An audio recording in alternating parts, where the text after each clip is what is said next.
Hello guys, आज हम एक मेंस चूड़ीदार का कटिंग करना सीखेंगे। बहुत ही अलग तरीके से, यूनिक तरीके से सभी काटते हैं, लेकिन मैं थोड़ा अलग कटिंग करता हूं। तो इस कटिंग को आप ज़रूर देखो। ये आप जो इमेज में देख रहे हो, ये मेरा ही बनाया हुआ, मेरे ही शॉप का है। ये मेरे ही डिज़ाइन किया हुआ है, शेरवानी का सब चूड़ीदार है। तो इसके फिटिंग देखो कैसे हैं। तो इसलिए मैं जो है ये पूरा फ़ोटो ऊपर का कट करके नीचे का ही दिखा रहा हूँ। तो मेजरमेंट तो मेरे को पूरा आता है, लेकिन मैं बहुत कम मेजरमेंट में चूड़ीदार को कटिंग करता हूँ, बिल्कुल आसान तरीके से। तो आप ये अगर वीडियो देख लोगे तो बिल्कुल आपको समझ में आ जाएगा कि चूड़ीदार में भी इस तरह का कटिंग होता है, कि आप चौंक जाओगे कि आप ये किस तरह से कटिंग कर रहे हो। आपने किसी को नहीं देखा होगा कि इस तरीके से कटिंग करते हुए, क्योंकि कटिंग मैं अपने तरीके से करता हूँ, अपने स्टाइल में करता हूँ।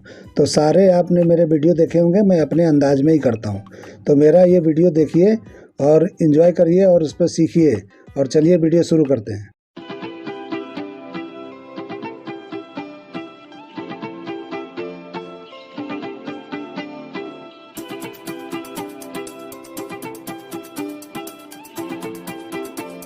दो मीटर हमने कपड़ा ले लिया है। ज़्यादा ये 60 का विथ है, 52 का विथ है, 60 का भी नहीं है। तो ये 2 मीटर में हम करेंगे। वैसे 2.5 मीटर में ये बनता है। तो 2.5 मीटर में रहता है, तो जॉइंट ज़्यादा लंबा नहीं आता है। तो इस तरीके से कपड़े को फोल्ड किया मैंने, बिना प्रेस का ही कर लिया है। इस तरह क्रॉस ऐसा कर लेंगे, क्रॉस कर लेंगे कपड़े को। फुल क्रॉस करना है, ज़रा भी कम नहीं करना है। अब फोल्डिंग पार्ट है, जो देखिए जो फोल्डिंग पार्ट है, जो बंद पार्ट है, वो देखो ऊपर की तरफ रखना है कभी भी। और किनारी वाली पार्ट, जो खुला पार्ट होता है, जो कपड़े का खुला पार्ट है, वो मोहरी की तरफ रखो कभी भी। क्योंकि ऊपर से हम जब जॉइंट लगाएंगे तो ये कम ज़्यादा नहीं होगा, ये पार्ट इक्वल रहेगा। इसलिए जो है कभी भी चूड़ीदार का इस तरह से फोल्ड करके, ये कच्चा पार्ट होता है, जो खुला हुआ पार्ट होता है, वो मोहरी की तरफ ही रखना है। ऊपर की तरफ रखोगे तो उसमें ये होगा कि वो छोटा बड़ा हो जाएगा। और जितना मेजरमेंट है, देखो मोहरी जो है 10.5 है, तो मैंने ऐसे 5.25 पे रख के मैंने निशान लगाया और 10 इंच तक मैं सीधा आया, क्योंकि 10 इंच हमको एक्स्ट्रा इसमें बढ़ा के रखना है जो भी मेजरमेंट है। तो वहाँ तक हमको बिल्कुल सीधा आना है। 10.5 के हिसाब से 5.25 पे आना है।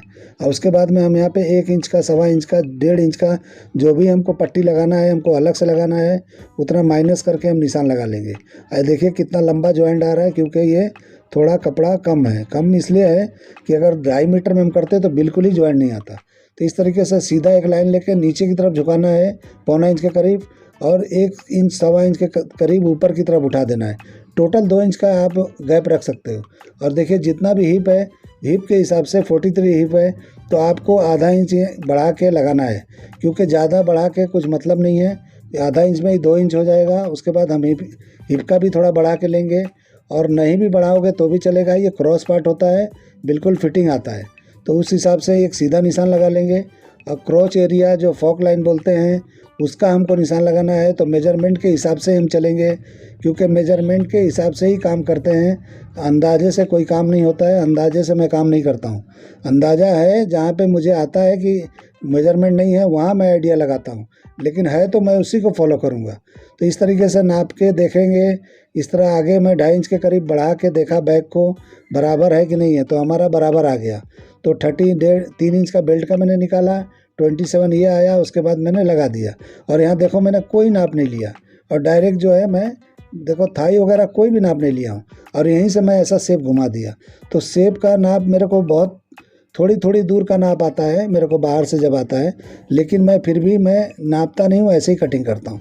तो इस तरीके से शेप मैं ध्यान में रखता हूँ कि कैसा शेप दूंगा तो आएगा। तो देखो मैंने बैक का कैसे बढ़ाया है, और ऊपर से बैक का लेके हिप पे भी आधा इंच और बढ़ा लेंगे, और इस तरह ला के मिला देंगे। तो बैक भी देखो, फ्रंट और बैक कम ज़्यादा मैं कटिंग कर रहा हूँ। जिस तरह पैंटों का कटिंग होता है, इस तरीके से मैं चूड़ीदार, सलवार, सब कुछ मैं इसी तरह से कटिंग करता हूँ। तो देखिए हमको जो है ऊपर से सीधा आके इस तरह से बैक का पार्ट को हमको पहले कटिंग करना है, फ्रंट को बाद में हम इसको वो करेंगे, क्योंकि जॉइंट लगाना है। आप ये जॉइंट बैक में चाहिए तो बैक में कर सकते हो, फ्रंट में चाहिए तो फ्रंट में कर सकते हो। वो आपकी मर्जी है कहाँ जॉइंट को देना है, उस हिसाब से। अब यहाँ पे आके आपको अगर बैग में देना है तो आपको दोनों पल्ले बराबर काट के तब जाके हमको एक पल्ले को शॉर्ट करना चाहिए। अगर आपको फ्रंट में देना है तो मैं जैसे रख रहा हूँ इस तरीके से आप रख सकते हो। तो मैंने ये साइड का मैं कर लिया था। उसके बाद में अब ये कपड़े को हम रखेंगे।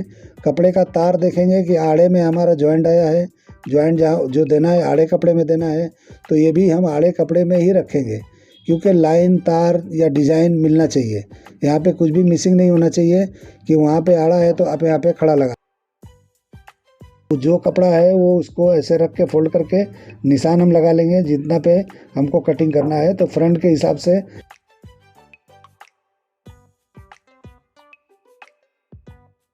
नीचे की तरफ ऐसे आ जाऊंगा और फ्रंट का मैं निशान लगा रहा हूँ।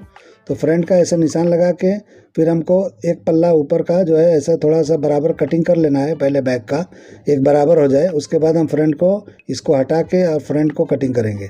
तो इस तरीके से फ्रंट को कटिंग कर लेंगे और फ्रंट को जो मार्जिन हमने लिया था मार्जिन छोड़ते हुए जाना है, क्योंकि मार्जिन के साथ मैं कटिंग नहीं करता हूँ कभी भी। इस तरीके से कटिंग करते हुए जितना हमको छोड़ना है इधर छोड़ सकते हो। इस तरीके से कटिंग कर लेंगे और इसको एक बार यहाँ पे हमेशा फोल्ड करके मैच करेंगे कि ज्वाइंट करने के बाद फ्रंट में बैठ रहा है कि नहीं। अगर बड़ा हो रहा है तो यहाँ निशान लगा के जो भी एक्स्ट्रा है हम इसको यहीं पे कटिंग कर लेंगे। नहीं तो आप ऐसे दे दोगे कटिंग कारीगर के लिए तो जोड़ेगा तो रिंकल आ जाएगा। इस तरह से कटिंग करके फ्रेश करके आप दोगे तो कोई भी मिस्टेक नहीं आने वाला है। तो इस तरीके से ऐसे जोड़ेंगे तो एकदम बराबर आएगा।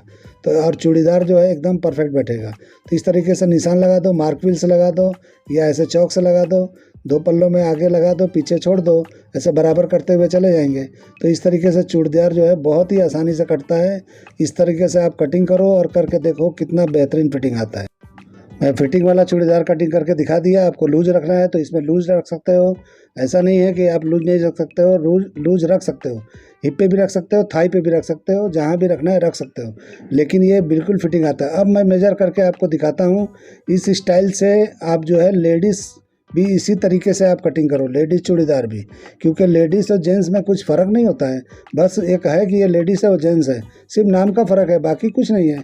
स्टाइल आप इसी तरीके से दो तो बिल्कुल ही परफेक्ट है, इसमें कोई अलग नहीं होता। देखो थाई जो है जितना है हमारा ऑटोमेटिक आ गया है, अब नीचे हमको नापने की ज़रूरत ही नहीं है।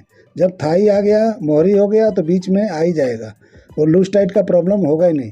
अगर आप बिल्कुल लूज बना दोगे तो चूड़ी जो है, जो मैं इमेज में दिखाया, वो चूड़ी नहीं बैठेगा। तो चूड़ी अगर सही चाहिए तो आपको फिटिंग वाला ही बनाना पड़ेगा। तो इस तरीके से बनाइए।